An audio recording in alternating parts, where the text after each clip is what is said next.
శివరాత్రి రోజున అతి విశేషమైన, ఎంతో శక్తివంతమైన నిశితకాల పూజా సమయం గురించి తెలుసుకుందాం. అసలు నిశితకాలం అంటే ఏమిటి?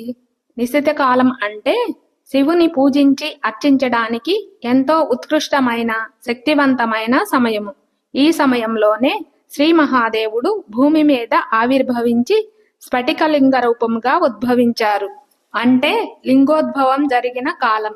మీరు ఒకవేళ ఏదైనా కారణం వల్ల ఉపవాసం ఉండలేక ప్రతిజాములోనూ పూజ చెయ్యలేకపోతే ఈ ఒక్క నిశితకాల పూజ చేసినా చాలా మంచిది, విశేషమైన ఫలితం లభిస్తుంది. మహాశివరాత్రి నిశితకాల పూజా సమయం 8 మార్చి 2024 శుక్రవారం రాత్రి 11:46 నుండి 9 మార్చి 2024 శనివారం రాత్రి 12:34 వరకు నిశితకాల పూజా సమయం ఉన్నది. మహాశివరాత్రి